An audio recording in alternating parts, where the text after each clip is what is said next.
I'm getting sick of this, man. Like the steering wheel shaking, some light came on. I don't even know what it means. Um, what? I'm trying to think what I should do. You know what? I need to call Rusty's Garage. Hold on, let me find this number.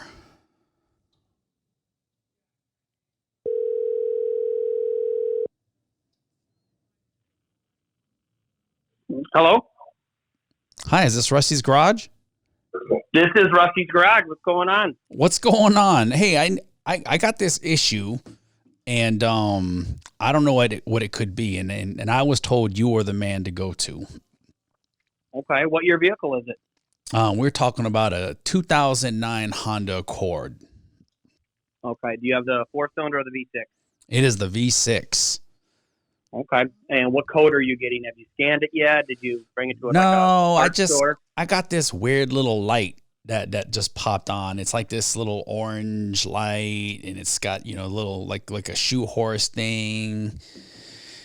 And does it look like your check engine light? Does it look like a little small motor, like a small engine?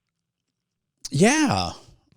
Okay, so that'd be your check engine light. Is it blinking or not blinking? It's not blinking. Well, that's good news. If it's blinking, you pull that sucker over. That's the first thing you do with a blinking light. Typically, you have a misfire, and you can cause potential damage to your engine. You just don't know exactly what's going on. So blinking is always really bad, but if it's a steady light and it's still drivable, you try to get to a closest location to get it scanned and see exactly what the problem is. Okay. So, what's up, everybody? We got Rusty's Garage online, our first episode. What's going on, brother? Kicking it with KJ now, huh? Oh, gosh. It's been a while, buddy. It's been a while. Man. And so this is our first episode, so it'll probably be a little bit different and unique. But what I do appreciate is you for joining. You probably saw I put that post out there with the new lineup, the new show. Yep. I know there's been some talk of jitters. So are you still nervous? A little bit. I tell you, I was a recruiter for 4 years. I've been customer service my whole life, but I'm actually sweating right now for some reason. What? Even you just had you just had a beverage, right? Wasn't it some vodka or something like that? Well, yeah, it's my little energy drink and vodka. It's my little pick-me-up, but it's something new. So it's one of those, you can be nervous for a few minutes and get over it. Oh, brother, man. So I'm going to tell you this. So I will tell you this, that Bang energy drink with vodka was my go-to for a while. Okay. So I dig the vodka and energy drink. I know a lot of people did like the Red Bull and stuff like that. But, before we get started, you know what? We should absolutely. So do you want to go by, because this is Rusty's Garage, but, your actual name is Nathan. What do you prefer the audience to know you as? It has to be Rusty. It has to be Rusty. All right. So I'm going to refer to you as Rusty. I won't call you bro. Well, I may call you bro, but you can all day long. For all intents and purposes on this one, we will call you Rusty. And so, hey, do me a favor, Rusty. Why don't you introduce yourself to the audience? Tell them tell them about you. Obviously this is your garage. So like, if I was, someone out there interested, I'd obviously want to know, why would I go to Rusty? Okay. Is he just a homegrown mechanic? Tell the audience a little about yourself, sir. Well, let's get started. So, about 16 years old. First car was an 84 Camaro. Started doing a little bit of work myself. Grew up on a family farm. Nobody was a mechanic. Nobody had any knowledge, but it was something that interested me. Well, a couple years later, a lot of issues with that car, but I joined the Air Force. I get a job that has nothing to do with mechanics, even though it's in the mechanical career field, which is air transportation. In my 21 years, I sold 85 cars. I would say I had a second job as a mechanic or various other occupations throughout that career where promotion wasn't a priority. It was that second or third job. But the reason I became a mechanic is in 1998, a Ford dealership. They did a job on my 1993 Mustang. It was a $40 part. I was making maybe 500 a month as an airman basic, airman, whatever it was at that time. And they charged me 870 labor for a 5-minute job in 1998. Man. They literally, it was 3 bolts, 3 nuts that connected like a regulator onto the top of the 5.0 motor. I found out later what they charged me for a 5-minute job, and I said, never again. I'm going to learn how to do this stuff myself. And from that point forward. And how, the sad part is that we get taken to, not we, meaning us nonners, right? Oh, let's go back to a little Air Force term, right? I'm a nonner too, technically. Right. So us nonner mechanics, we get taken to the cleaners quite frequently when it comes to that stuff. And, that's one of the things that always bugged me because I, like, for instance, and we'll get into some basics because I think we agreed that we should do like a crawl, walk, run. But for a while when I used to tell, like if I told you, but like, oh yeah, I got to go to Honda to do my brakes. Most people who I know who are even basic mechanically inclined laugh. They're like, True. they're like, are you for real, bro? They're like. And then, dude, there's some master manipulators out there. I thought I was very good at having a hustle. And they're like, if you go to most of the, like AutoZone, right? Let's say AutoZone. They're like, yep, you have a lifetime warranty on, the parts you buy for brakes, not the pads, obviously, but the rotors, or it's like a 1-year warranty. And they're like, dude, literally just pull them off before the 1-year warranty ends and exchange them. Correct. A lot of people do that. Right. And I was like, I'm like, you can do that 20 times over. It's a guarantee they offer. Why not take advantage of it, I guess? But that's smart. So what you're talking about, saving money, right? And not being taken to the cleaners. And that's something that, after a while I was like, how much are you charging me for a brake job?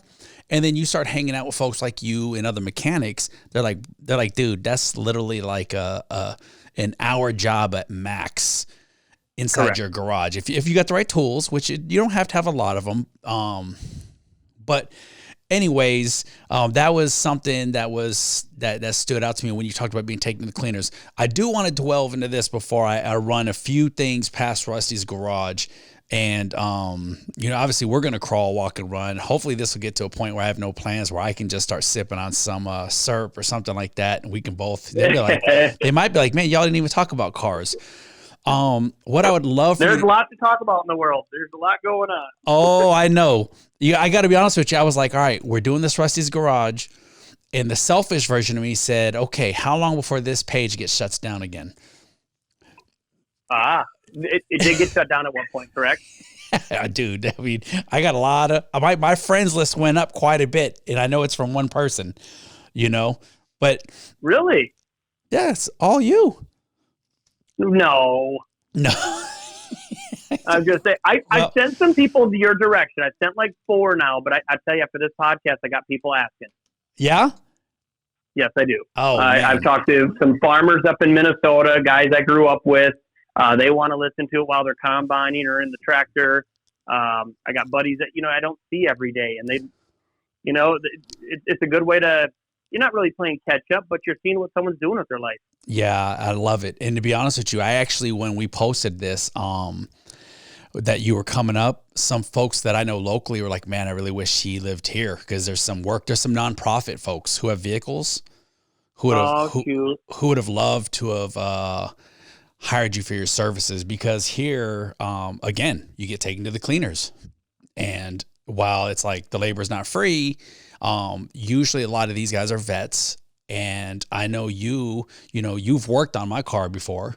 Yep. You're not trying to gouge and murder people, which brings me to the story that you told me that I absolutely believe that you should tell the audience about the lady that you had, and you have several that you post, but this one, you were talking about the lady who just broke down crying outside of an auto parts store, correct?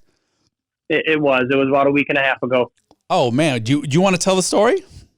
My wife just said hi. She's heading to go get her boy from baseball practice. She wanted to say hello. Hi, Dar. So, what it was, about a week and a half ago, I tell the auto parts store I'm a Saturday, Sunday mechanic, which no other shops are open typically. Saturday after 1 o'clock, Sunday nobody's open. So I'm kind of the go-to guy at 3 different auto parts stores. They give me a call. Lady's here. She has a blown radiator on a 2007 Dodge Nitro. It's the football games are going on at the time, and this is 2 weeks ago. I go ahead, pull myself away from the TV, get over there, diagnose it. Yep, she's got a blown radiator. And I told her 180 labor, and then basically she'll buy the radiator for 130. It's her and I think it was her stepdaughter. They're 4.5 hours from home, so they're quite a ways away. Well, we get the radiator put in. She must have overheated it to where it did more damage to the motor. So by changing the radiator, it didn't fix the problem. And at that point, when she's like, Rusty, how much do I owe you? I said, well, you did owe me 180 until I realized you have underlying issues with this motor. So we're not going to charge any labor for the job. You got a brand new radiator, but we have to do more work. And so that's when, I'd say I'm kind of a weak individual when I see somebody else tear up. I see it inside. I see it starting to show. And I'll tell you, I probably did a little bit myself because I didn't give her the discount, for the reason that she's already in a terrible spot. She's 4.5 hours from home. She's got to stay somewhere else tonight.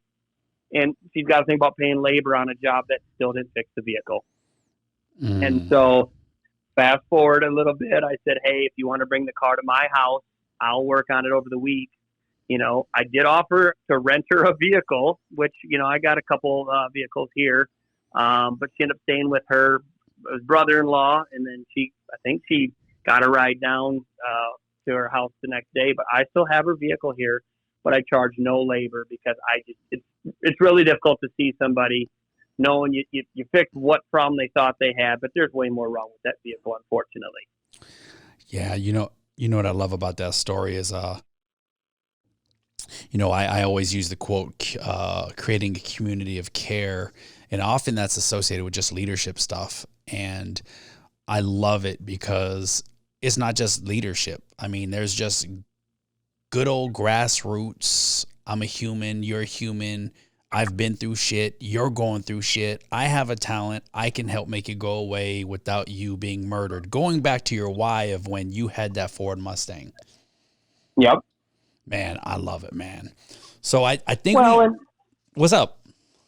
And the thing is, it's every day. It's funny. 2 hours ago, I got a call from the same AutoZone, and they're broke down in the parking lot with a bad alternator. And they call me, check this out. I go and check the vehicle. Yep, alternator's bad.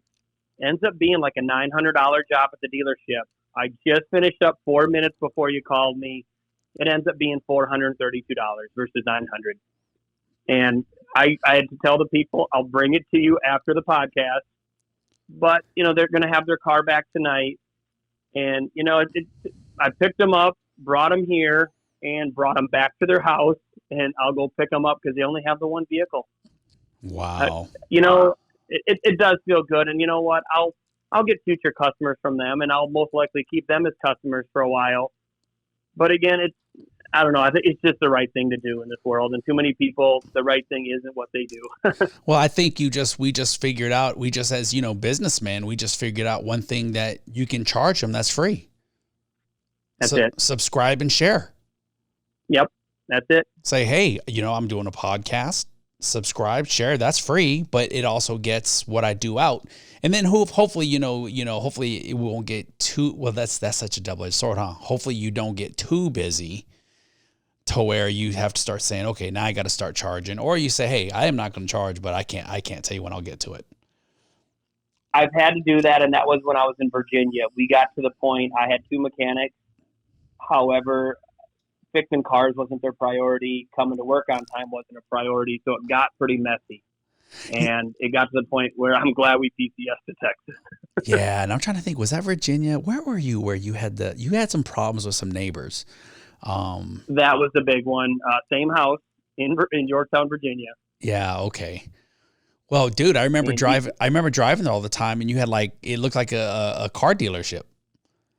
I owned 13 at one point. Yeah. So even before we PCS. I think most of them were yours too when I was going there. And I still remember, we should throw this plug out there for Dar. I still remember her pulling up looking so pissed off. I don't know if she was mad about that day. She showed up. Which day was this? Did she used to have a Grand Prix? It was like a grayish, bluish. Yep. We still have that. Yeah. So she'd pulled up in that. She didn't look happy. She didn't say hi to me. It wasn't you. It was me. So it was probably you.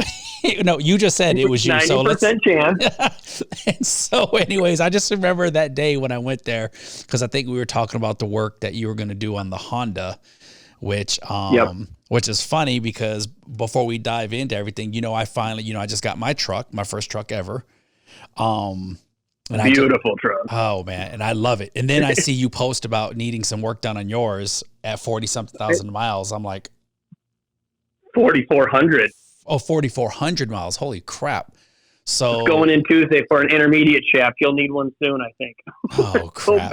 Dude, that shit's going to hit before my wheels get here. So I get it done. Yeah, I'm going to. So, I mean, I shouldn't come out of my pocket, right? So No. It's just a hassle dropping it off. But I don't know how you do it, because the whole time I towed the Honda from Vegas to California. So it's about like a 9-hour tow. And, and what you may or may not know, the AT4 I got, like, cause the whole time I was towing, I was thinking this thing's a beast, blah, blah, blah. And it is, but what I have is a V6 turbo. I thought it was an 8. On your, you got the small Duramax. I guess so. You got the 3.0 Duramax. I guess that's what it is. Cause when I got the registration stuff like that, it came and it was a V6 turbo. And I was like, a V6 on this big monster? Well, they're still pretty potent, but you got a Duramax, but you got the 3.0, not the 6.6. Yeah. So I was wondering, because I towed from Vegas, and the Honda is not a light car, and I did an auto transport, not a dolly.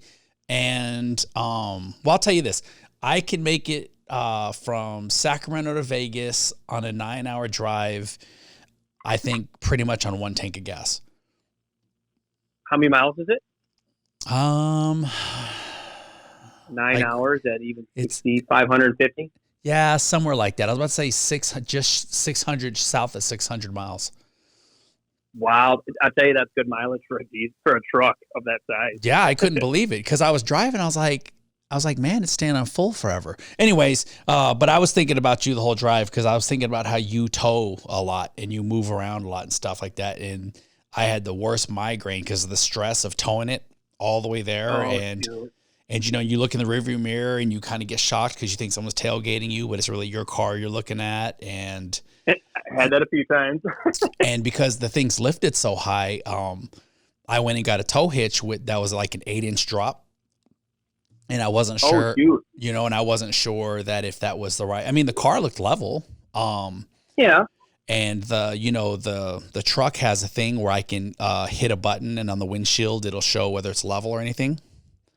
That's awesome. So it went like -1 degree. So I think the weight distribution was pretty good. And I got up to some pretty good cruising speeds.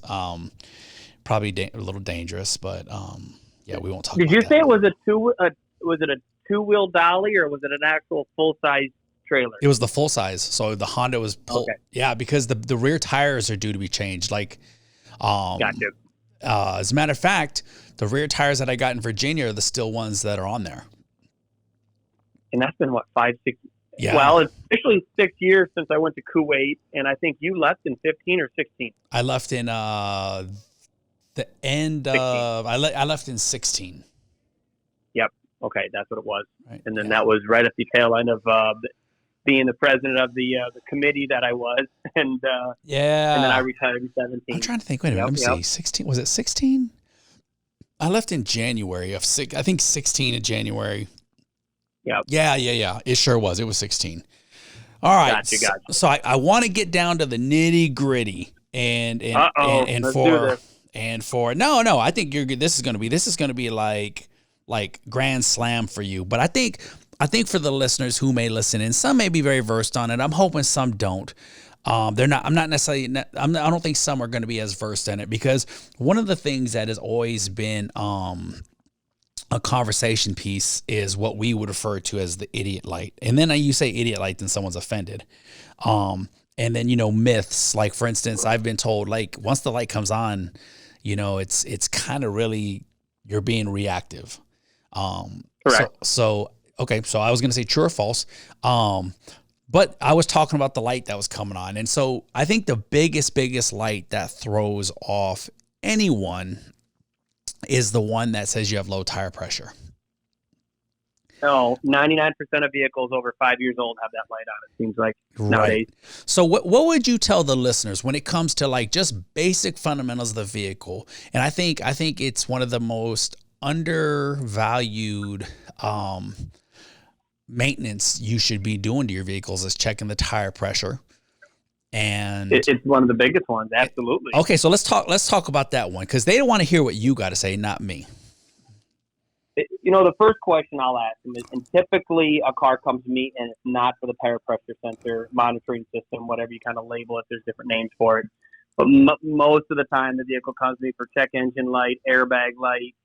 It's acting different. It's got mechanical problems. But that's always on pretty much anything older than a 15. I'll ask that person, do you want me to diagnose it? We can determine which tire the sensor's bad, or if it's multiple tires. And then it's, hey, do you want to go ahead and we pull the tire off, replace the sensor, have it reprogrammed? It's typically about 120 or more to replace that sensor and then have it reprogrammed, when all you have to do is just check your tire pressure on your own. And so I would say most people do not even care about that light if they know they got to spend $120 to get that light to turn off by replacing a sensor and having it reprogrammed. Oh my gosh. It's one of those things and I offer it every time, but I don't have a tire changing machine yet. That's all pending, like anything with starting up in a new location.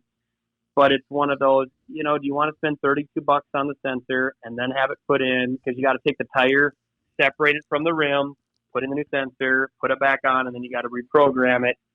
If all four of them are bad, do you want to spend $480 just to know that your air pressure is good when you can check it yourself? So I got to tell you, OCD and that light not turning off. Okay, so let me ask you this then. So is there a way to kill that light? If, let's say, you're like, yeah, I got an old car, I don't want to pay $400 just for some tire sensors. So when the tire sensor, if it's not working right, that light came on for a reason, right? So it can be turned off or deactivated, or does that require a wire cut? Like, how does that work then? So, and again, it depends on the individual. Are you trying to sell the vehicle, or is it just something they're driving daily and they want to keep it for 10 years? And most of my customers, that's what they have is a daily driver. They're not really worried about it. They will come to me if they're looking to sell it. They want to get that light to turn off. It's not a quick fix just to kill it. You can either put a piece of black electrical tape over it on the instrument cluster, and you have this, piece of tape blocking the view of it. I've seen that on multiple vehicles. You can pull the instrument cluster out and pull the bulb out. But again, because at most states, you will not fail a safety inspection in Virginia or Texas, or again, I can't say for California or Vegas or anything in Nevada, but you typically don't fail a safety inspection for low oil or a low tire pressure light.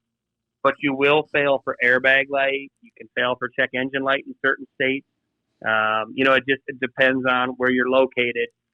But of all lights, I will tell you, it's the most annoying one. It's on 3 of my vehicles, and I'm okay with it. I can live with it because I know I check tire pressure on my vehicles often enough.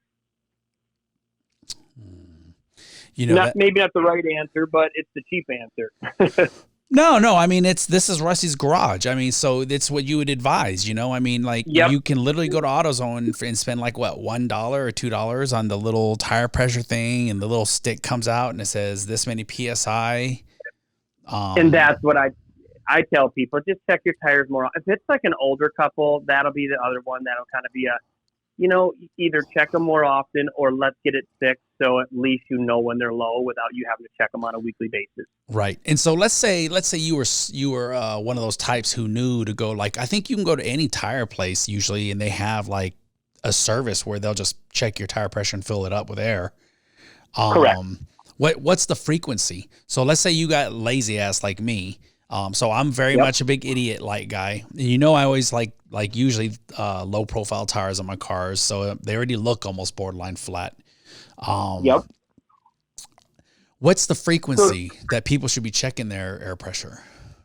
now that all depends on your location too, from, basically whether it's a winter month or a summer month, because that makes a big difference in the winter, how much air you'll lose. That's where people switch to nitrogen.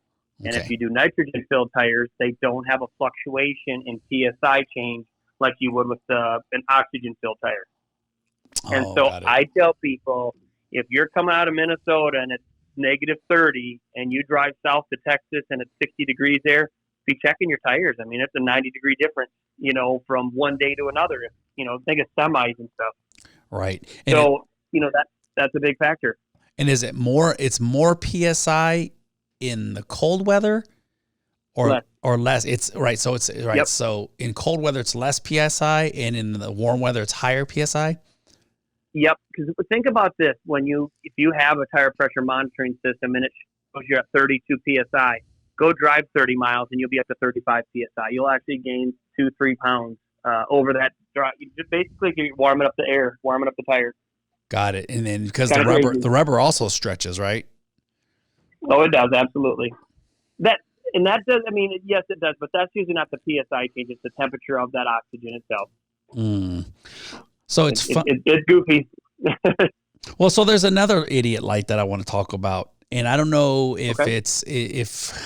oh man. So I want to just say Kevin James was the idiot. So, and I know better No, than this. no. No, this one, this one, okay. I'm going to go with the Rusty saying no, it's not. So, I have my light. I had a Grand Cherokee SRT8, and Okay. everything's hunky dory, and all of a sudden the engine light comes on, and I'm like, Okay. you got to be kidding me.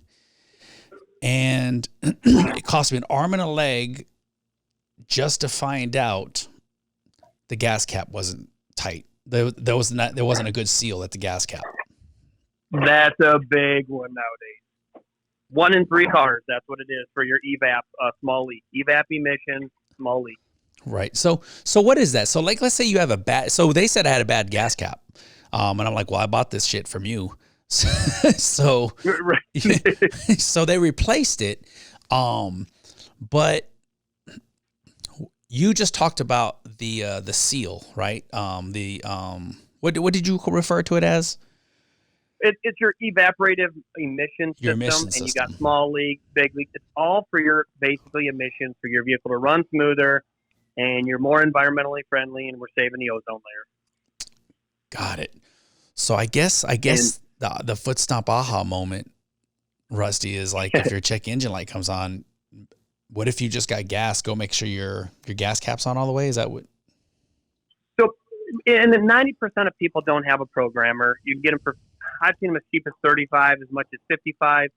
I gave my daughter one for Christmas, I'd say 5 years ago when she was 17, and she uses it every time a check engine light comes on, plugs it in, calls me, Dad, here's the code. Here's what I found. Here's what I think it is. But she's doing her research, but most people don't want to do that themselves. And so go to your O'Reilly's, Advance, AutoZone. I don't believe Napa does it, but they will do a scan of your OBD2. It's basically your code reader, and they'll tell you what's wrong with it. With COVID, all of Delaware doesn't allow you to even they don't even scan your car right now due to the high risk. So it also depends on where you live. I found that out with my daughter, saying they won't scan a vehicle there, but in Texas they will. Okay. So if it is, and I'll tell you, if your code comes up as evaporating emission system, small leak, gas cap is the first thing I tell people. Make sure it clicks 3 times. Oh, Now, if you if you have the newer Fords, they don't have gas cap. yeah. You know what? I don't have a gas cap. Okay, there you go. On which one? On your new truck? The GMC doesn't have a gas cap. That's odd because mine's a 2020 and I have one. I'll have to take you a picture and open it up. There's a Intrigued. I open it. There's a hole with a green ring, obviously to remind Yep. me not to put anything but diesel in it. And Yep, then yep. to the right of it is something else, and I don't know if that is. It's like a blue. It's like light blue. And I don't Your know. diesel exhaust fluid, sir. Diesel exhaust fluid. So when do I do that? What, when would I know to do that? You'll get a big warning on your dash. Now mine is at 5,000 miles. It still hasn't came on. Typically it should be about every 5, 6, 7,000 miles. It'll pop up saying refill diesel exhaust fluid. It's clear. It looks like water, but what it does is it's, again, back to EPA and emissions, and it basically will burn more of your diesel fuel, and it's more environmentally friendly for, this world we live in, and that's what it's for. All the new diesels have it. I bet you every time I go get an oil change, they'll just offer that service up. I hope so. Or you bring it up and say, can you top me off? Because it's $25 for a gallon of that stuff. It's kind of spendy. Okay. Well, yep. The good part is it's a diesel, and my boss was like, that thing should run forever. So, and as long as you maintain it and change the fuel filter about every second or third oil change. You didn't have to do that on a gas.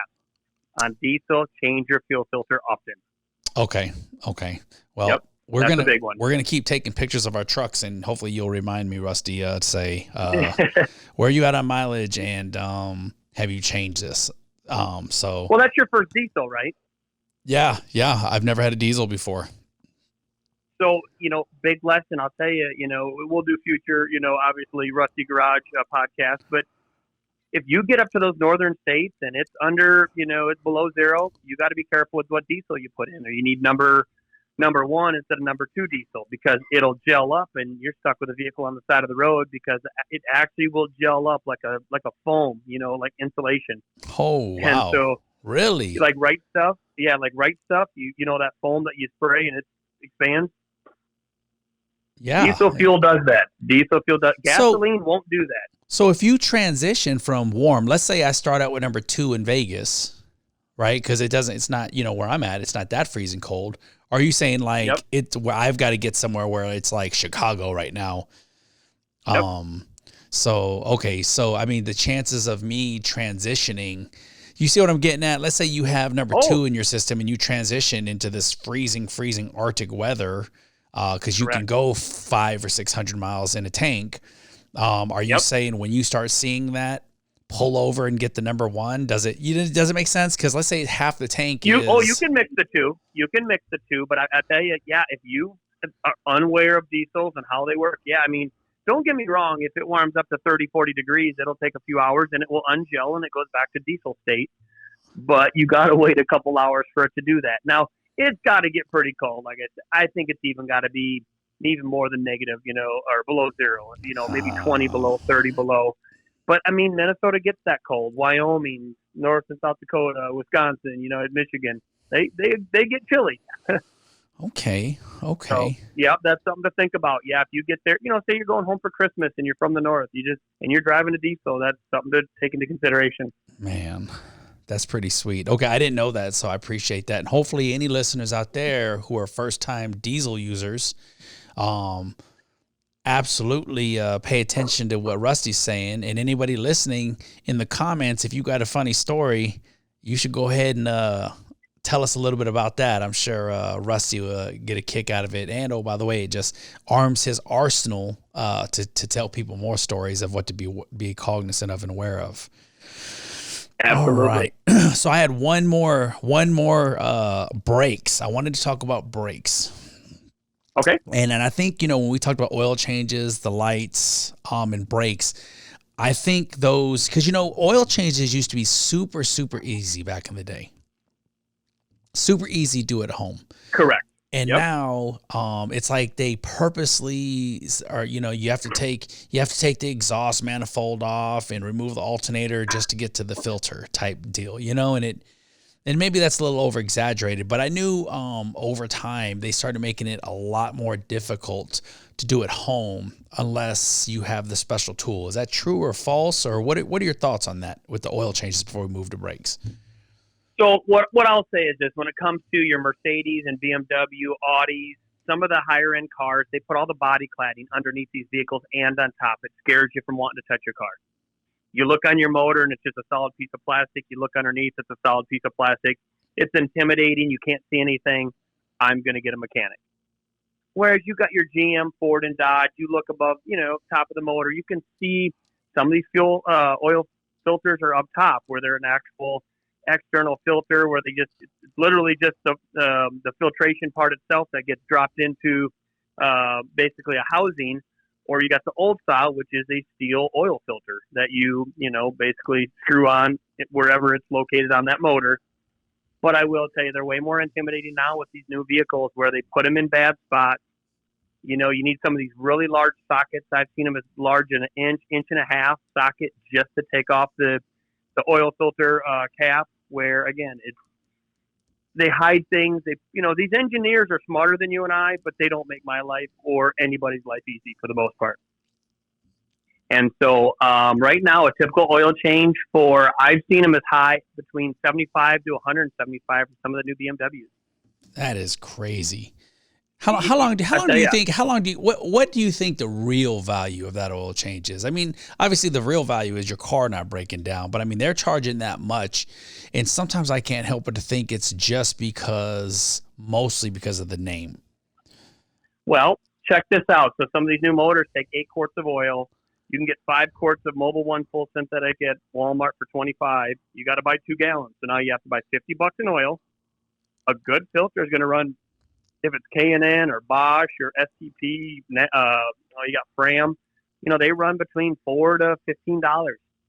You will have $60 just into oil and filter, and that doesn't include the labor part of it. I'm just a set rate of $20 for an oil change, and I'll tell them either buy the oil and filter or I can, but I just add $20 to whatever the parts, and that's the oil and filter itself. But some of these vehicles will take you 45 minutes, and then I get myself a little Volkswagen Jetta that I could do in 20 minutes. Some they just pay better, but I do a set rate on oil changes. But I don't sell Rusty's Garage as an oil change facility. I say I'll do an oil change if you have other maintenance. Typically, I don't do just your oil changes on that vehicle by itself. Right. That's old school. Like when I watch these movies and they go into these little small towns and you got the one mechanic who can do it all. Yep, that's it. That's exactly what you remind me of. It's like, I'm not Jiffy Lube, but I can change oil. Well, and think of all these quick oil places. They got it called Take 5 here.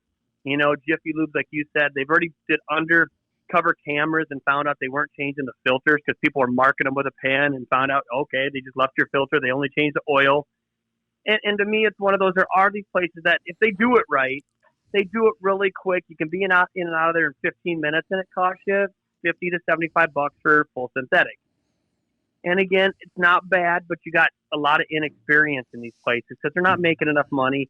It goes back to maybe the guy that works at McDonald's at 16 years old. He don't care all that much about your car or your food, and he just doesn't put a little pride into his job. But, well, I actually have an oil change story for you. You ready? Yeah, let's hear it. So when I moved to Texas, my wife got the PCS orders. I follow her here. I moved in with a guy that we were stationed at Dover together. We actually worked a couple of Chinook helicopters after September 11th. And anyone that passed away in the Pentagon, all of those individuals got sent to Dover because it has the largest mortuary in the world. Some people don't know that. So they got flown in. We had to take everyone off that helicopter and bring them to the mortuary. Well, when I come to Texas, I move in with my buddy I haven't seen in almost 20 years. And he's got a newer, like a 2014 F-150 with a 5.0 motor. He only took it to Walmart for oil changes, but he did conventional oil, not full synthetic. He did that for about 140,000 miles, and he needs a motor. The conventional oil just does not stand up to the abuse like, basically, your full synthetic does. And when we pulled those valve covers, it looked absolutely horrific how much carbon and old oil deposits were coating everything, and your engine just can't run properly when you just, it was basically just caked on all the parts. And so we did about 10 oil flushes. We did about 8 oil changes over the duration of 2 months, and it's still not where it needs to be. So he's going to need to get a motor or sell the truck and go get something else. Wow. So oil changes are important. Absolutely. They actually still make non-synthetic oil? Like, I mean, obviously if it's synthetic I've always ran synthetic. The only thing that I had to make sure of, someone told me years ago, was they said, if you're running synthetic, like I was doing oil changes on my own, and sometimes I would just like, I don't feel like dealing with this, and I would go in. They were like, look, you can't flip flop though. They're like, once you go to synthetic, you have to stay synthetic. Is that true or false? Or, because to me, it's like, well, I'm like, there's oil in engine. I mean, that's probably the most important, but. Correct. Oil is oil, and I will tell you this: the newer stuff is much better. Older engines were using cork gaskets, or not the same material some of these new motors use. I have flip flops. Like if I'm flipping a vehicle, I'll typically change the oil. If I bought the vehicle last week, I don't know what oil was in it. I don't get it tested to verify if it was conventional or full synthetic. And so I'll go do a conventional oil, but I'll sell it on the basis it has a new oil change or it's just been changed. But I always will tell somebody, because I can do it I can get $13 for a gallon versus 25, and then I buy a filter and put it on. But I'm flipping the car. All these mom and pop car flippers, that's what they're doing. They're putting the cheapest oil. They're putting the cheapest stuff in these. I'll tell you, I change the oil, but I recommend, if you want full synthetic, I'd switch it ASAP, and get what you want in that vehicle. But you can flip-flop. It's one of those where, as long as you're not overusing that oil and going 20,000 miles on your original oil change, and I know people that have done it. Oh, okay. So it's not that big. I guess so. Not like it used to be. Priority number one, have oil. That's number one, is have enough oil in that engine. How often should people be checking that stick? And is there a right time to check that oil stick? Like, some people have said, let the engine settle for a little bit, because then the actual oil levels go down. The color, like, what do you think? What are you telling the listeners who are just like me, just like, there's liquid on the stick, we're good? Yep. Depends on the year of your vehicle. If you're driving a 30-year-old vehicle, I tell people check it bi-weekly, minimum monthly. I also say, hey, do you see a lot of blue smoke when you drive? Yeah, I do. Okay, you got bad rings. Check it more often. Do you see puddles of oil under the car? Okay, I see leaks. Check it more often. New BMWs don't have an oil dipstick. The car tells you when it's low. And so you have to basically wait for that light to say, okay, yeah. Hold on. We're getting rid of dipsticks now. We're getting rid of oil dipsticks. Transmission dipsticks are a thing of the past. They don't want you to be able to change your stuff. So let me tell you my oil change story. Oh, shoot. Oh, I love it, right? So I have my new baby, the truck, and I have my other baby, the 2018 STI, the Subaru. Okay. And the Subaru is 2018, and it just went over 13,000 miles. So, and it's already had like 8 oil changes. So probably overkill, but nothing wrong with that. Not by my choice. So this is going into the oil change story, right? So when I bought the car, I paid for the lifetime oil changes anyways. So I don't pay for them, but I pay for them because the only Subaru that is around is about a 30-minute drive for me. Oh, gotcha. But I went there and I said, can we check? I said, so I went there just last month.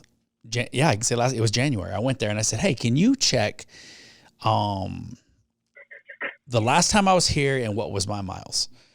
And he goes, well, the last time you were here for your oil change was July. I'm like, okay, we're looking at about 6 months. And I said, well, how many miles have I driven? And we did the quick math, and it was like, oh, it looks like you've driven about 150 miles. So, oh gosh, I said, so why? I said, why am I due for an oil change? And come to find out, it's based on how many times you start and stop the engine. There's like a clicker. Okay. And I said, so every time I start my car just to move it out of the garage to, do some work in my garage and turn it off and then turn it on to back it up, those are clicks? They were like, yeah. That's pretty interesting, because that's actually new to me. So I'm going to learn a little bit from you on that one.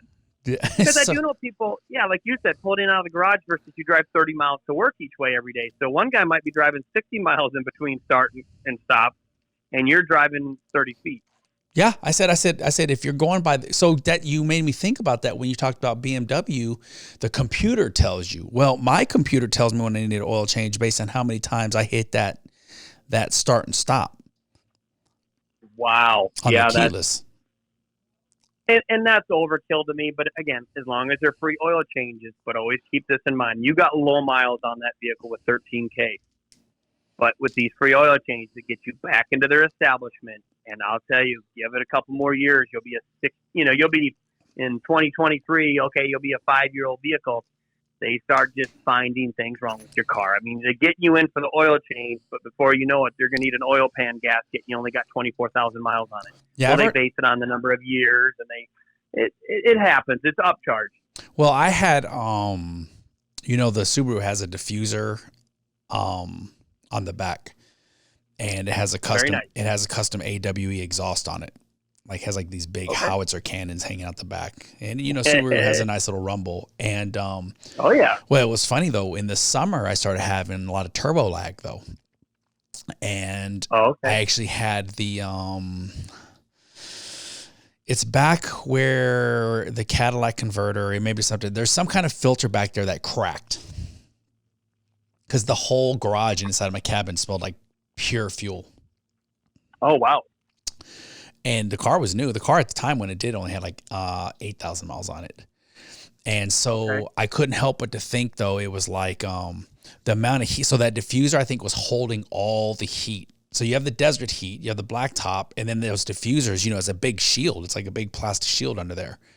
That the exhaust sit in between. And I was like, ooh, I wonder how much heat is being generated under here. And then the car, the computer is kind of like, whoa, the air combustion. So like, yeah, turbo's not going to work. Like it really felt like a 4-cylinder car. Wow. Yeah. Like, I mean, like it wouldn't even like pick up and stuff like that. So what I had to do was, a buddy of mine has another STI, another chief on the base had an STI. We were called the STI Chiefs. Very cool. He was like, dude, that's happened to me before. He goes, you just unplug your battery and I guess it resets the car. So it sucked. I've seen that on plenty of vehicles. Okay. I will advise that at times. Yeah. So it worked. It sucked that I had to reset the damn clocks and all that other stuff. But it worked. And your radio station. Yeah. And all that crap, man. And so like, yeah, I mean, it's a sidebar off of Rusty's garage was last night, London somehow, some way got to our toilet with the remote control and threw it in there. Oh, shoot. So, yeah, and I wasn't upset about that as much as I was upset at the idea that I had to program that controller to the sound system and all the other stuff. Oh, yeah. Yeah, but I don't, it is what it is, and I guess we all have a toilet story. All right, so. We've all been down that road. So here we go. Brakes. So I think we've kind of hit the high, the big three that I think most people probably spend an arm and a leg for to get work done. And we kind of covered brakes a little bit. Okay. Not as much as we probably could have, but yes, we kind of got sidetracked. I think I was telling old war stories. No, it's okay because everybody thinks there's something wrong with their brakes when they squeak. And I think there's a lot that you learn when you start doing it. So what I would ask you is like ceramic versus metallic. The caliper, the rotors. You would think I knew something about cars, and I really don't. I mean, I know enough to hurt myself. You got the gist. So talk to us about brakes, right? Because a lot of us, first of all, the amount of money it costs to replace them. Is it something that is worthwhile learning to do on your own, especially with a YouTube, or should they just come to Rusty's Garage based on, hey, this is what someone else would charge versus what I would charge? But if you're not in San Antonio, you could do this. And then those options, because when I went to AutoZone, so when I finally started doing them at home and I had the Red Horse Logistics Chief was my neighbor, and he's he's a master mechanic, but what is it, ASE? ASE certified, yep. Yeah, so he's a master mechanic. And everything that would take me 4 years to do, he can do in 15 minutes. And he has a whole damn garage. Most of you guys have a real garage full of all these tools and ratchets and this and that and torque wrenches and all that. And so he said, hey, just go, just like what you would say, just go get the stuff, come to the house, and we're going to knock it out. So here I am at AutoZone. And bring Southern Comfort. Well, and it said, bring a 6-pack. Is that what you said? There you go. That's the big one. Yeah, he said bring a 6-pack. So, because I say bring Southern Comfort, but my wife put a squash on that because I was drinking too much of it. Really? Well, I was only drinking 8 days a week. I was only drinking 8 days a week. it was enough where she felt it was a problem. So I did slow down.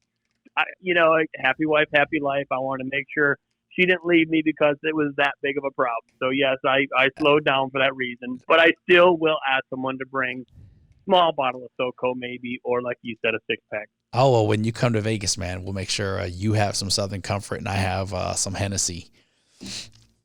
I can't. Absolutely. We got a timeshare meeting on Saturday, and it gives me a free trip to Vegas. So I only have to spend an hour and a half in a small room watching videos.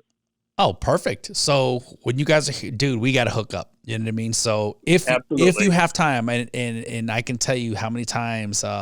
So I've started telling people, if you come to Vegas again and don't contact me, that's a wrap. And I'm talking about these are the people who are on their like 4th trip though. Yeah. You know what I mean? I'm like, I will be contacting you there. Yeah. No, not a problem. And it's not an unfriend thing. It's like, so I'm going to tell you the truth is most of us in Vegas don't like going to the strip. You're burnt out. It's such a pain in the ass. Right. And most people come to Vegas, they're on the strip. And so I don't really mind going, but I also know people who come are very, very, they got a schedule. And so for me, the first time, get it. Second time, okay. Third time, now I'm kind of like, yeah, you know what? There's no reason to be friends. Like, I hate to say it that way, but that's how that works. Yeah, I'm like, we don't need to be friends because you fucking have been here for the 4th time and not once. I mean, we could at least split a fucking Bad Bunny meal at McDonald's real quick. And it's so crazy because we were there a few years ago and bumped into an old buddy from Korea, and he's retired tech sergeant from the LRS.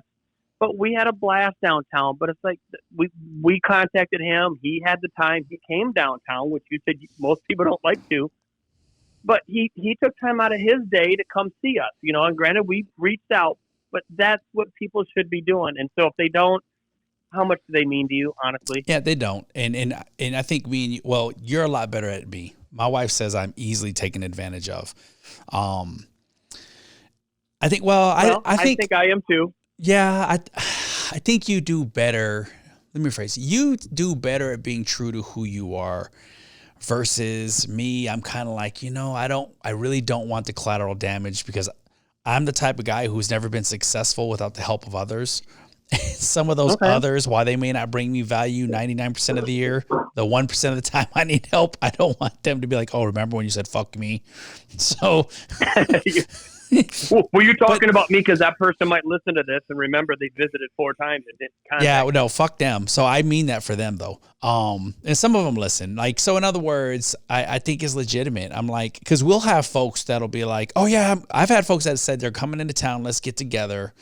And next thing you know, I see their post, oh, it was a blast, Vegas, see you next round. And I'm like, really?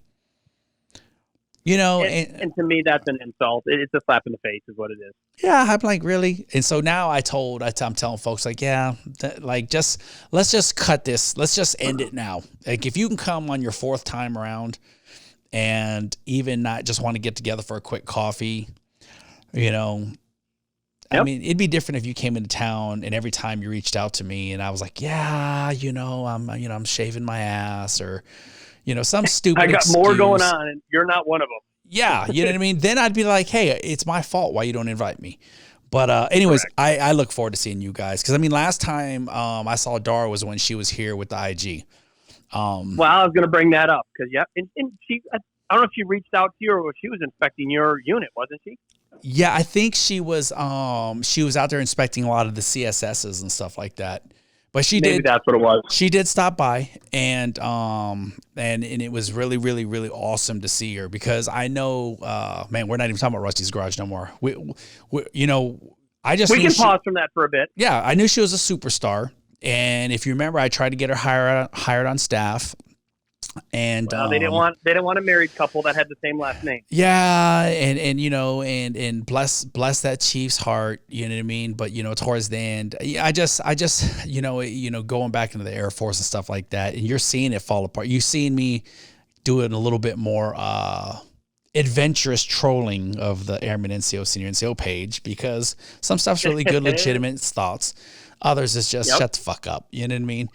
But Correct. you know, one of those things was, you know, that I find is always amusing about the military we both served in is like, if you had the stripes, you can be 100% fucking wrong.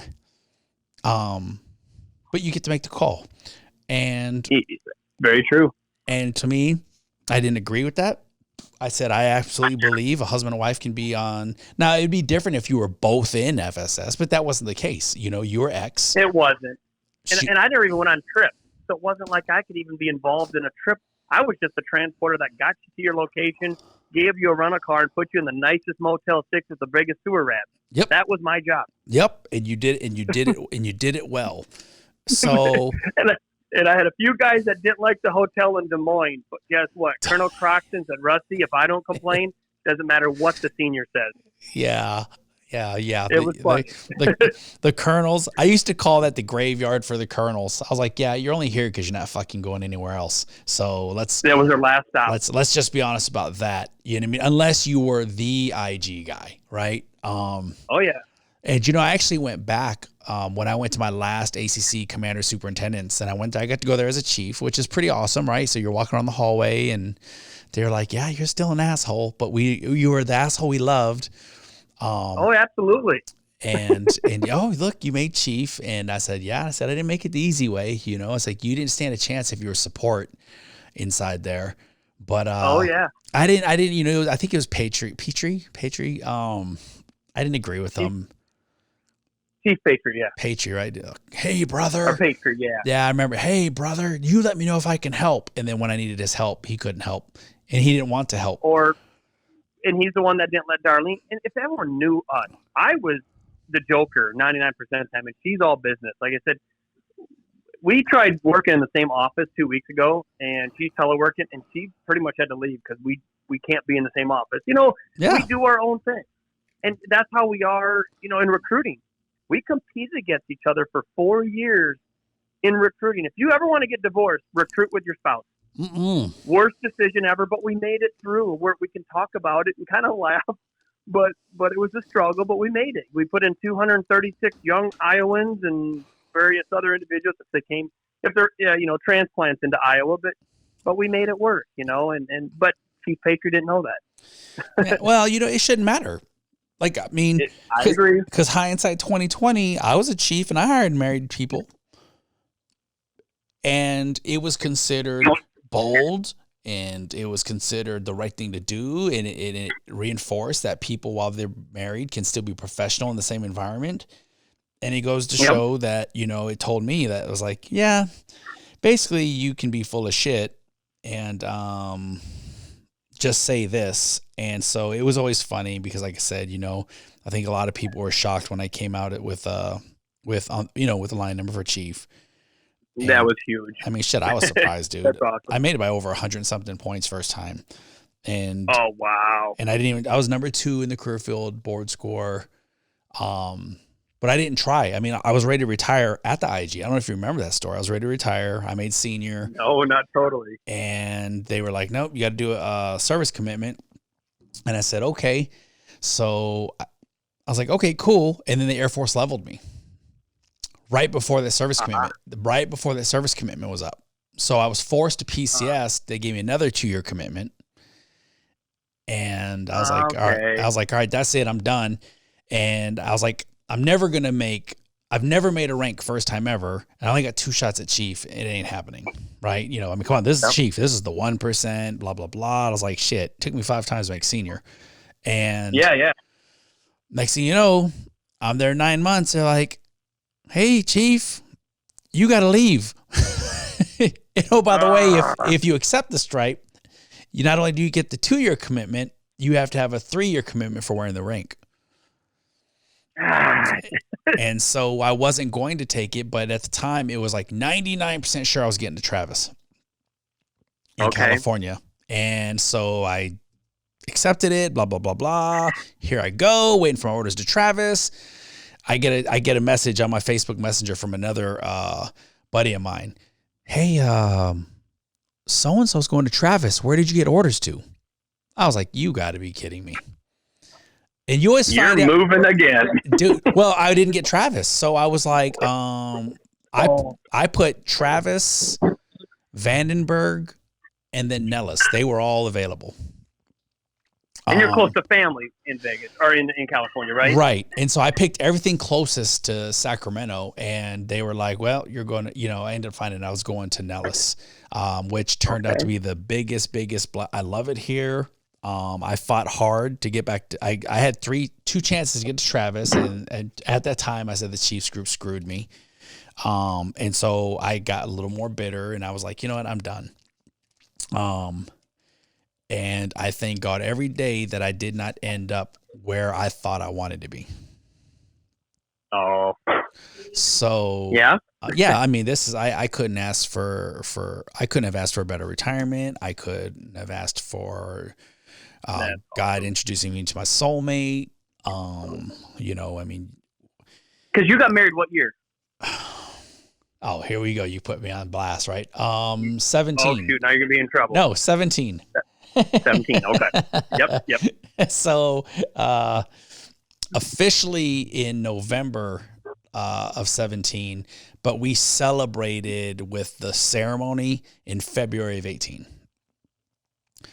Oh, gotcha. So you had okay. So you had something after the fact, your reception and everything. Yeah, it kind of was. It was kind of her call to accelerate it. I mean, well, look, we're not young, and I said,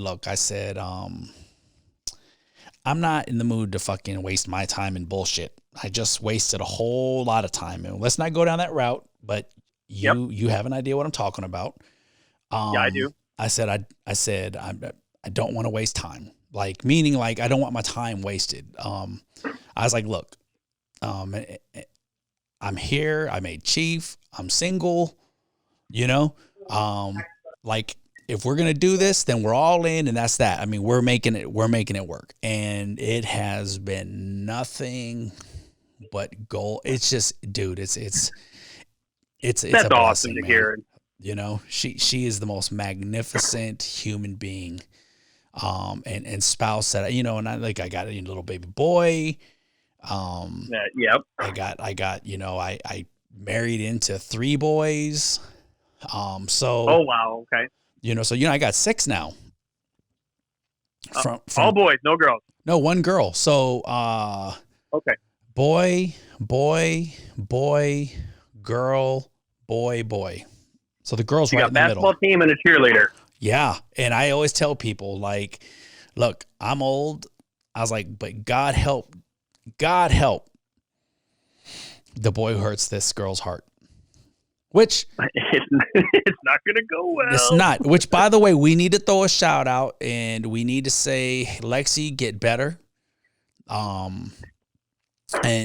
lost her smelling and her taste today, so she's doing fine. She's 22 years old, but she's a 98-pound giant, and so I just hope she gets through this quick. Nah, I think she will, dude. But I think, come on, this is Rusty's first show. And I used a real name, so hopefully you're not mad at me for that. But I wanted to make sure that we threw one big shout out for your daughter out there, man. Thank you so much for that, KJ. Bro, that's what it's about. All right, so breaks. Let me get back to my story. Let's talk about it, and then we will wrap your first show up, man. And believe it or not, we're at already over an hour. So let's get started with brakes. And my big thing is every car needs them. They need them pretty often. You're talking between 30 to 60,000 for front. You're talking between 60 to 150,000 for rear. It just depends on how crazy you drive and what kind of traffic you're dealing with, that kind of stuff. Well, and I'll tell you, do some shopping around when you get your brakes. Okay, but I want to ask one important question. This is huge. This is huge for you to answer for the audience. Don't stump me. No. This is a good thought-provoking question that generates learning. So you say, Kevin, go to AutoZone, get your brakes. Don't forget to get your military discount for those who have it. Yep. And this is a true story for me. So remember I told you the Red Horse guy, he said, Kevin, go get the brakes, blah, blah, blah. Get to, you get the pads, blah, blah. So I show up and I'm fired up because you can't get it off the shelf. You have to actually go to the counter and say, hey, this is what I want. And they ask for your car information. Is the V6, blah, blah, blah. So this is for the Honda. And then I'm like, yep, rotors and pads. That's what I was told to come get. And I'm standing there with my chest out, and I got a pretty good sized chest. I'm not like that arm wrestler guy. And we'll have to arm wrestle later. That's when I visit Vegas. When my shoulder's better, I'll give you that one. Or I'll go lefty. I'll go with my weaker arm. We do left. Yep. So, and he looks at me. He's like, "All right," and you don't realize that shopping for brake pads is like going to it's like the soda fountain machine that you go into the thing and then you push Coke, but then there's like 50 variations of Coke, or there's Fanta. Yep. And he goes, "What do you want, ceramic or metallic?" And dude, all my chest didn't puff out no more. I said, I don't know. And the sad part is my friend did tell me. He had actually told me, he goes, "You want to go with ceramic because they squeak less." Does that sound right? Or I may have it mixed up, but I think he said go with ceramic because they'll squeak less in Vegas because it gets so hot. Okay. And the metallic, he said, because the way they're made, the material, they will squeak more. He was like, if you can handle the squeak, then who cares? And I can't. I hate that squeaking noise. Well, it's that last mile an hour before you come to a complete stop, or initial takeoff where the caliper's releasing the brake pads, and there's an initial squeak when you take off. Well, it's annoying. If you work on a military installation like we used to, there's a whole lot of slow stopping and starting when you're waiting to get your ID scanned at the gate. And so that's where I would hear, you'd be like, "Eee!" And I'd be like, oh my God. And the worst part is when people look at you. Well, and again, now you look at your beautiful vehicle. When I had the Dodge Viper when I was at Langley, or I had the 3 Corvettes. Okay. But that little squeak from a serpentine belt, that little squeak from a brake, you're embarrassed. You own this beautiful Dodge Viper with 30,000 original, and you squeak. It doesn't look good. It doesn't. All right. So which one am I getting, or which one you advise? Or I guess is that more of a personal preference thing? It all comes down to your budget, and I will tell you, a person that makes $400,000 a year, they don't come to Rusty's Garage typically. I mean, I had worked on almost every colonel from the IG vehicle. I mean, still Colonel Donnelly or Colonel Croxton or Colonel Milanic. I worked on all their vehicles, and they typically have the money to buy the nicer stuff. But if I'm working on an A1C and he said he don't want to spend more than $250 on brake pads, get the Valucraft rotors, get the cheaper brake pads, and you know what? We'll do it on a budget. But I tell them you're not going to last as long as if you put the better stuff on there. And when the better stuff is $5 more, you go from $28 for pads to $33, and you're going from Valucraft to Duralast Gold. Get the better stuff. Or, listeners, if they have a 1-year warranty, change them out every 11 and a half months. Get the good quality or the medium quality shit, and learn how to change them yourself. If you're in San Antonio. So that's the dilemma we have, right? Our listeners are all over the place. There's some listeners actually in Germany and Australia. I don't know if you know that. Oh, gotcha. That's very cool. Yeah. And so if you learn how to change them yourself, then I say you get whatever quality is decent in the middle, and you learn how to rotate them. Like someone told me, they're like, dude, just pull all your rotors off and swap them out. But that's not, I mean, okay, you're taking off some have mounting brackets, certain Ford models, you only take off the caliper, other ones you got the mounting bracket, but you're still spending an hour and a half, 2 hours to take off all your rotors once a year. And you're right. If you're paying someone to do it, guess what? Is it worth spending $200 to get brand new rotors every year when those rotors should be good for 30 to 60,000 miles? That's true. It comes down to that where, and I give somebody I get a personal discount on AutoZone parts for brakes and rotors. I get about 60 to 70 off of what the rotors and the pads cost. So that's how I can make a little money, but I'll pass that savings on to a customer, which gives them pretty much like a military discount, and gets it to where I can do any set of brake pads, front or back, with rotors and labor for about $220 to $250. Okay. And if you go check around in Vegas or Cali, I bet you're not getting front rotors done or a front brake job for less than $350 to $550.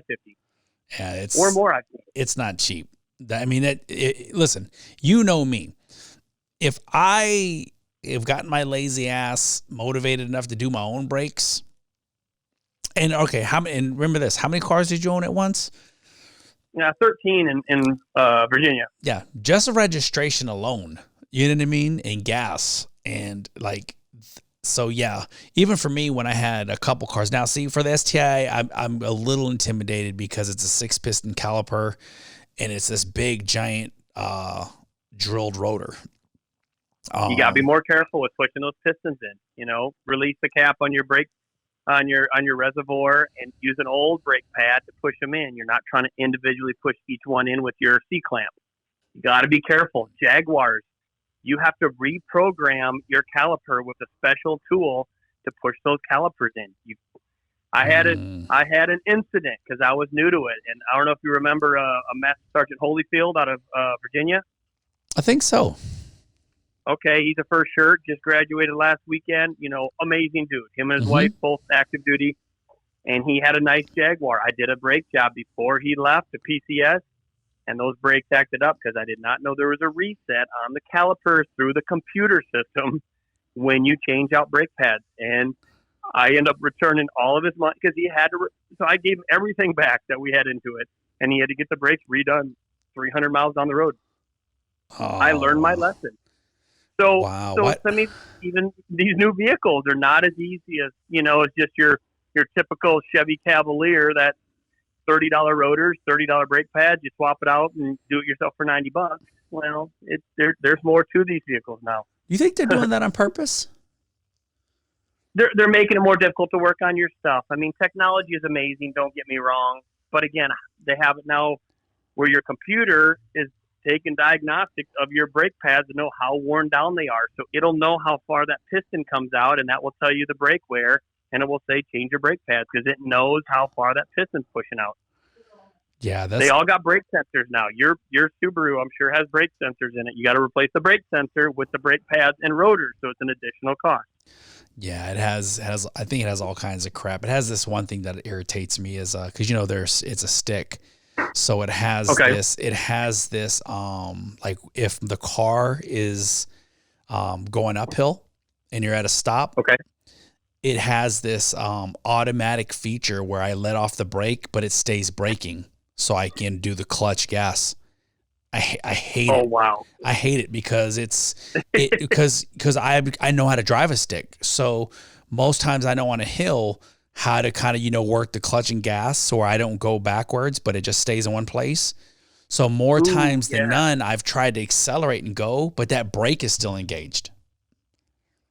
Oh, especially for a drag race uphill, that'd be terrible. Oh, so it's like, you'll see in the forums, you'll see in the forums where people say this is how you turn it off. And I've just kind of steered away from a lot of that because like when I've ordered the wheels for the GMC, we went through a lot of stuff. So like when I ordered the wheels and tire package, I also had to, within that package that was built, go to a body shop because they're probably going to have to cut a little bit. Oh, yep. To accommodate it. And I said, I'm not looking for no fucking what I could have did myself with a jigsaw or whatever. Like I like it needs to be clean. It needs to be like repainted. It needs to be clear coated. Did they have to roll the fender? They haven't done it yet. So because of coronavirus, everything is like out to sea, like just waiting to be able to get into customs. So the wheels I ordered, they're like, like March is when they expect to get them in. So, but with that, I went with a 22 by 14 with a 35 tire. Yeah, that's a big ass rim. So I wanted a 24 or 14, and the guy was like, well, we don't know how much we'll have to cut to accommodate that. And you will lose the comfort that GMC provides because it rides really nice. Like I've always loved GMC trucks. And he was like, you really want to go with a little bit smaller wheel and then keep, because what's on it now is a 35, but it's a 20-inch rim. Yep. So he said, well, and you lose that suspension factor because you don't have a pneumatic tire and it's got give, and you start getting to those low profiles, there's no give to that tire. Right. So I'm hoping, because what's on this is a 35, it's not going to be changed too much, but I think because it's so wide, 35, you know what I mean? Obviously the sidewall changes quite a bit. So we will see. And if, I don't know. I mean, I don't care. Dude, I'm like such an idiot. Like I'm very big into cosmetics, but then I wanted to, that's what I was tying back into the Rusty's Garage thing is that, the stressors of when you start putting all these aftermarket things on it and not knowing how to fix or understand that it's changing kind of like the physics of what the engineer designed it to do. Right. So, and that's what someone was talking about. The wider wheels you go, the center of gravity changes. And so it starts harder on your wheel bearings. Your Right. wheel bearings to say they don't like you anymore. Okay. So we will do an episode on that. We can absolutely do that. We can do that, brother. But anyway, so let's get ready to wrap it up, man. And so I wanted to just give you like the floor, real quick before I close us out to the audience. Some things, I don't know if we covered is like, obviously I've said it, but you're located in San Antonio. Yep. About 22 miles from the Alamo, straight north in Cibolo. But what would you want to tell the listeners? I mean, this is your first show. I mean, is Rusty's Garage. We touched on oil, the lights, brakes, some other shit. But hey, the floor is yours, Rusty. So take as much time as you want. But what would you want to tell people out there when it comes to exactly what we're offering here with Rusty's Garage? The big thing with me right now, this is a new experience, being able to talk about what I do every day. It's one thing to be able to just work on a car. I keep my mouth shut. I'm listening to music, and the only customer service I have to offer is telling the customer, this is what I did. This is old part. Here's the new part. Here's the cost. And we kind of go our separate ways. With this, to bring in a different crowd of individuals that are looking to get work done on their vehicle, we start getting subscribers from this area. I started from scratch here. I didn't know anybody 3 months ago, and I bet I've had probably 75 to 100 customers since September. So if I can say anything is if you're looking for a mechanic that has been doing this for 25 years, they care about their customers. I typically offer a shot of Fireball at the end of a job. Depends on how many customers I have at the end of the day. But I like to get to know the customer and they become my friend. I would say 99% I would have over for supper one night because I just get that relationship where I get to know you as a person. You call me up, we talk about each other's families, and then we'll talk about your car that needs work done. And that's how it was in Virginia. That's how I wanted to be here. And it's one of those where just meet new people, keep this going, and I'd like to get my own commercial shop here real soon. Man, I dig it. And so what I would add to the listeners out there is, listen, just because you're not in San Antonio, I'm not saying like destroy this guy, but one thing that is near and dear to my heart with, we talk about it behind the ranks and we talk about kicking with KJ, suffering in silence. And there is no doubt that when you start having mechanical problems on top of the things going on in life, and let's say you have financial issues, I would encourage you can use the description. Rusty's information will be in the description. Let's say something's going on. Listen to the podcast as far as like, let's say it's brakes, oil, and any light that comes on. You know what I mean? Like, but KJ, what I still get, and I hate to interrupt, but what I still get is people from Virginia, and they'll message me, I know you're not here, but this is what's going on. I get text messages all the time. I will take the time to answer it. It might not be right away, but you can say, Rusty, they want to charge me $470. Excuse me. $475 for like shoot. That was a good shot. Listen to my voice. So you might have to edit that part. But they'll send me a text saying they basically want a shop wants this much money for a job. I will go on my Shop Monkey, determine how much it is, and then send them a response. Don't pay more than this. Boom. Because there are shops just out to take these people. and that's Man, I lost my voice. no, Ooh. it's okay. I was actually gonna give you one of the sound effects. Oh, there you go. Yeah, use that on like a toxic or something. Or when you were but you actually hit the nail on the head. Is I would say, listen, like Rusty's he's a family man, fantastic dude, retired veteran, always looking out for other people. If you didn't hear at the beginning his story, and I would say, just because you're not in San Antonio doesn't mean you cannot reach out to him and ask a question. And I would even challenge you further, is that if you know me, or if you go into the comments, I check them all the time. And let's say Rusty gets busy and it's like a day and he hasn't answered, then shoot me a message and then I'll text him and we'll figure out a way to get you the answer. Does that work for you, Rusty? 100%, or private message me on Rusty's Garage on Facebook or something. I have no problem with that. I also have, like I said, TikTok. Follow me. I do mechanical stuff on there too. Okay. Do you have Instagram? I don't. That's one of those I do not have yet. Yeah, I don't have TikTok, and I'm torn on it because my kids are like, "Hey, you should get TikTok and Snapchat," and I'm like, I like it. I like TikTok. As you try to discover yourself in this world, and you try to blow up, and it's funny. It's like I was like, if I was a very voluptuous female with zero talent, I would have 400,000 followers, and I hope no one gets offended by me saying that, but I see them. I mean, it exists. Like I'm like, it exists. So that's not a knock. Let me just throw this in there. Same thing with untalented fellas. How about that? Because we live in this world of PC where somebody out there is already fucking triggered and shit. Oh yeah, it's every day. You know what I mean? Like, and so I want to say there's a lot of untalented folks that are very beautiful. See, there's a compliment. And so for me, I always laugh and I'm like, man, they're so thirsty for attention. You know what I mean? And then so I like to joke around and have fun, but I don't know how extreme I would go to get followers and likes, because I don't necessarily do that for this, but you need that for this to grow. And I would tell everybody, listen, guys, we put in the time to share. I'm really grateful because one, you're a great guy that I thought I always connected with. And now we're going to get on this phone and talk. And now I'm a GMC guy, although I get the little baby engine.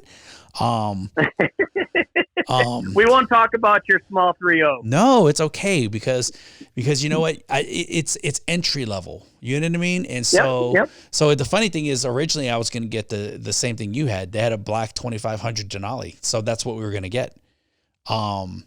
And I got out and I said, hey, I think I told you this story. I was looking at the wheel well and I said, hey, so what about these things that are scratched up right here? You know how it's the plastic that's not like painted. Yep. And I said, it's like scraped up a little bit, like, and they're like, oh, we can clean that up. And as I started making my way around the front, right by the headlight, right where the scratch path was going, I said, hey, look at this. And it was like a 2-inch gouge in the paint all the way down to the middle. Yeah, and I said, did you see this? He was like, we just got this today. I said, well, you should fire today who took delivery of it. I was like, absolutely. I was like, cause I said, this is like I think it was like 82,000 for that the 2500 Denali. And it was a little more truck than I wanted, but my wife loved it because it felt like a big luxurious, all the Denalis are like that. And, and it was the only one in Vegas. Because I went to look for a Raptor, none in Vegas. And then I went to look for the Denali second, none in Vegas. Not the 1500. Okay. They had one 2500 in Vegas. And that was the one that was damaged. And so I just happened to be saying, well, what are those over there? You know what I mean? I said, are those the AT4s? Because a good friend of mine here bought an AT4 last year. And so I was like, well, let me go look at it, right? But then we got up there and he was like, well, these are the AT4s, but they're the Black Widow editions. And it has all these bells and whistles. Really, honestly, they're amazing trucks. And I love it. And I'm sure the way I was dressed, they weren't even taking me really serious anyways. Were you slumming that day? I slum all the time. I mean, if my wife allows me, dude, I'm a gym clothes dude. Every day, Wow, all day. yeah, you're a big dude though, so clothes don't fit probably as well sometimes. Yeah, you know what I mean? And actually that day I was actually wearing overalls where I looked like a train conductor. Even better. And so anyways, we test drove it, and I test drove it because we didn't want to move the baby seat over. So I think that's a good idea. Every time you go car shopping, bring a baby, because then it's real quick to say, look, I don't got time. This kid could explode at any second. That's a smart move. And so my wife was like, no, I'm not moving the car seat over. So just go ahead and take it for a test drive. And I came back, and all the incentives that were on the Denali that were supposed to apply to this didn't, because it's a special edition, right? Yeah. And so she's like, yeah, it looks like you're not getting the truck. And I was like, in my heart, I was like, oh, bummer. I actually really liked it. But I was like, okay. And she's like, because they won't drop it down to this price. Like if he had honored what he said with the Denali with this one, it wouldn't have been a discussion. So truth be told, there was these back and forth. And so remember, I told you I'm wearing overalls, right? So yep. I said, look, bro, I gotta be honest with you. I got a fucking shit. And I said, I'm not taking these overalls off and letting them hang all over the floor. I think there's nothing more for me. I think it's gross when people let their clothes hit the floor of a public bathroom. I would agree. And so I'm like, so I don't know how I'm going to shit, and we're going to buy a car. And I said, I know it's a long process. I said, so you got one chance to go back in and get the price we want. And he's like, yeah, they won't do it, blah, blah, blah. Cause I was like, look, GMC always has 0%, you know? Yep. And I was like, this is the price we want. And he came back out one more time, and it wasn't what we asked for. I was like, hey dude, no worries. We're out. We get to the car. So we're like going from one side of the front of the GMC to the other. And by the time we get to the car, he runs back out. He was like, okay, the guy said, okay. And I look at my wife, and this time he has the paper. He has the paper that says what the monthly payments are. So this is the first time I looked at it, because he came out with the price. And I saw it, and I was like, oh my God. I'm like, that's a mortgage payment. You know, he reeled you in. Right? No, check this out, dude. I said, that's a mortgage payment. I said, we haven't even gotten to the insurance yet. And I looked at my wife, and she goes, she was like, I want you to have it. And so I said, all right, let's do it. So we start walking back, and we get to the door at GMC, right? And buyer's remorse hits me. And I look at him, and I said, I can't, dude. I said, I don't need it. I said, I got an STI sitting in the garage with 13,000 miles on it. And it's getting ready to become like 4 years old, right? 4 years old, right? 18, yep. 18, 20, 21. No, so 3 years old, whatever it is. 3, I say it's an 18. So yeah, I was going to say 3. So 3, right? And so, Minnesota math. Yeah. That's chief math. There you go. 1, 2, 8. All right. So he's like, are you serious? We gave you the price you wanted. I was like, yeah. I said, but you know what, dude? I was like, my heart says, don't do it. He runs in and comes back out. He goes, all right, we dropped the price again. That's huge. And I was like, all right, let's do it then. Well, and then you eventually feel like you're kind of being the a-hole, and you're like, if you went back, but I hate how they take 30 minutes in between going back to talk to somebody, and that gets old real quick. Yeah. And I just said, dude, I said, had you just originally came out, you probably would have got more out of me. But I said, because you went back and forth a few times, but I don't regret it. I don't regret it at all. It's a magnificent vehicle. Yep. But, man, that became the longest wrap up. So anyways, guys, listen, we're chugging away at about an hour and a half, and it didn't even feel like but 30 minutes to me. So I only made it through 4 energy drinks and vodka, so it wasn't that long. No, but the last one must have hit really hard. Right. Exactly. That's when you make them a little bit stronger, so I can taste it more. Nah, well, brother, have one for Lexi, have one for Dara, have one for Ethan and Tyler. Ethan and Tyler. There you go. I was about to call him Nathan again. I don't know why. I knew it was Thin. That's such a good name. It's Ethan and Tyler. No, and I apologize. I will get it right. Oh, you're good. You're good. Yeah, because I guess I'd be like, okay, well, what's my kid's name? And you'd be like, bro, I didn't even know you had 6. London. But I don't know all of them, so don't ask me. That's a trivia question. I'm gonna have to go snake you on Facebook and check out all your stuff. No, I would send it to you, man. But listen, everybody, man, it's been a pleasure talking to this guy, and we're gonna keep doing this. We haven't decided the frequency, but we're gonna talk about that when we go offline. But we appreciate you listening. Do not hesitate to reach out to Rusty. Phenomenal Anytime. guy. He will answer your question, and you will not regret saving $300, $400, $500 just by listening to someone. Because I tell you what, when I'm suffering in silence, wondering, like, man, I got to get my brakes fixed, it'd be nice if someone said, "Nah, you actually don't. That squeaking is fairly normal. And if you pull your tire off, you can actually see how much pad is left." That's the big one.